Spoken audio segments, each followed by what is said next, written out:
inabutan po tayo ng malakas na ulan. Pero sa ngayon mga kaibigan, tumigil na po yung ulan. At basang-basa po tayo. Ang ating esplanade ay tuloy pa rin ang kanilang paggagawa, yung pagbubuhos, pagwi-welding. Kahit na maulan, no? At nagpapalitada po sila doon sa gilid.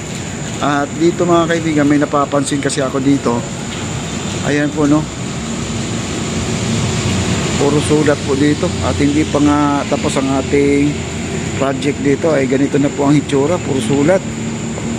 Ayan, no? Hindi ko alam kung anong mga nakasulat dito. Kita ninyo na mga baluster natin. Ang baluster natin ay talagang bagong-bago yan. Kasama po yan sa esplanade na yan. Yan, bukod sa maraming bandal at marami rin basura. Ayan.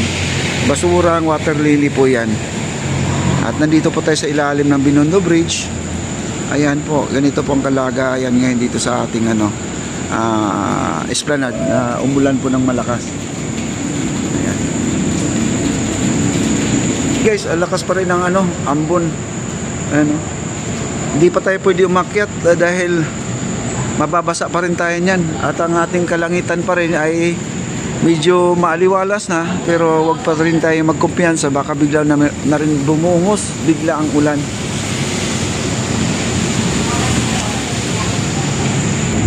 Ayan, kumukulog-kulog na po ang ating kalangitan. Medyo hindi pa tumitila ang ulan. Napapansin ko kasi ang tubig natin, ayan, mapapansin natin na malakas pa rin ang patak niya, no? Ayan, no?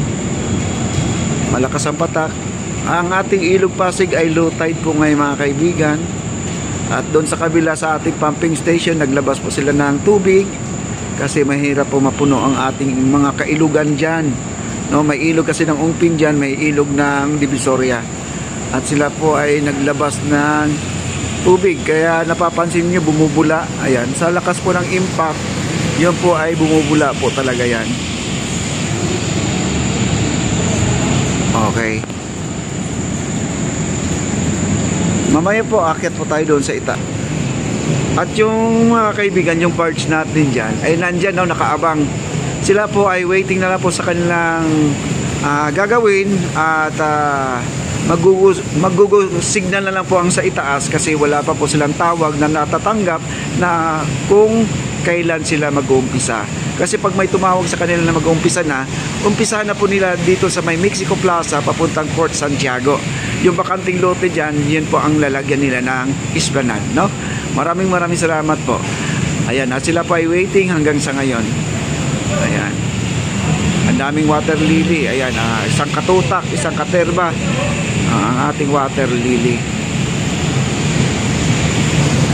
Ayan guys, lumalakas ang ulan. Mas lalong lumalakas ang ulan dito sa ilalim ng tulay tayo nagtago. Ayan, no? Makikita po natin ang ulan. Ayan yung gumagawa na ang ating baluster doon sa itaas. Uy na sir? Umuulan no? Ayan, sila po ay natigil na po, no, sa kanilang paggawa. Dahil itong ulan na to, hindi na po talaga titigil to. Pag ganitong ulan na pabanjing-banjing lang, pabanjing-banjing, yung kung tawag na taligsik, no, sa Bisaya. Ang lakas, oh.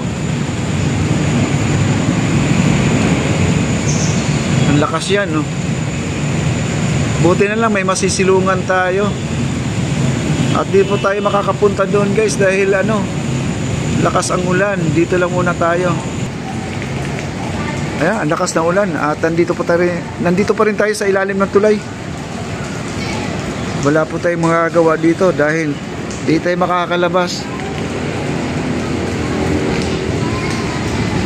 Ang barge natin nandun pa rin, oh. Walang trabaho pa sila guys. Wala pang go signal yan. Lakas pa rin ang ambon.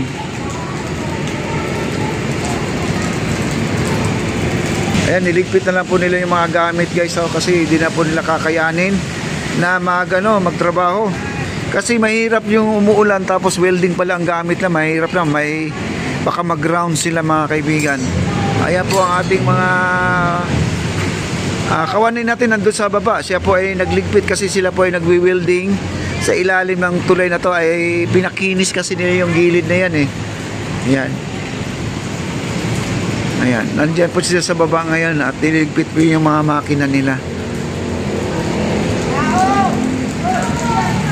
Ayan na, hinahakot na po nila guys. Ito. Hindi po sila makapagtrabaho talaga. Mahirap lang ganun na mabasa sila sa ulan. Ayan, may mga bakal. Kikita nyo naman mga bakal na yun. Kahit maiksi lang yan, ay nagagamit pa rin nila yan. Ayan, oh. Ayun po yung isang kasama nila. Sila po ay nagliligpit. At ayun, marami pang semento dito. Bagong deliver lang itong mga kaibigan. Kakaalis lang po yung truck ngayon. Ayan, at meron dito mga buhangin. At may gravel tayo. Ayan, no? Para po yan sa pagsahig nila yan, no? Sa pagsahig nila yan.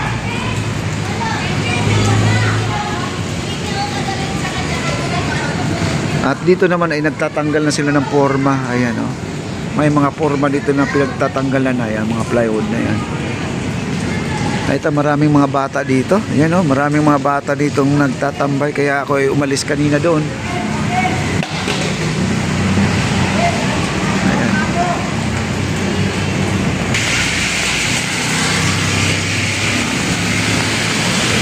Ayan po mga baluster natin. At yung kawanay natin nandun sa taas. Sila po ay nagkakating po dyan. Nagkakating sila ng mga kahoy. At ilalagay dito sa gilid na yan. Hanggang dito sa dulo na yan, no? Ang paglalagay nila ng baluster. Magkabilaan kasi yan. Di ko lang alam kung yun ay buo, no? Ayan, no? Doon sa may mga poste na yan. Yan po ay tapos na. At nakita po natin may tarpaulin. Hanggang dyan lang po yan. Dito, ito yung nagawa nila ngayon. Ayan. At sunod-sunod na yan kasi meron naman silang mga gamit na. Halos kompleto na po yan. Hindi na po natin sila makukunan ng video sa kanilang gagawin dyan sa paglalagay ng baluster dahil nahinto po talaga ang kanilang trabaho. Nahinto na. Ay! Okay. Muntik pa ako madulas. Oo. Ayan. Kaya mahirap po. Ayan po sila sa itaas. At dito po ang ilalagyan nila. Yan ang lalagyan nila. Yung gilid na yan. Yung may bakal dyan na malaki. Yung tinutungtungan po nila. Yan po ang gagawin nila. Kaya umulan. Sorry. Hindi po natin sila makikita na gagawa sila ng base ng kanilang para sa baluster na yan. Ayan o.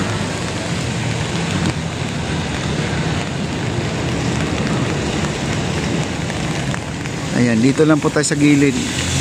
At napapansin po natin talaga, wala po talagang gumagawa, no?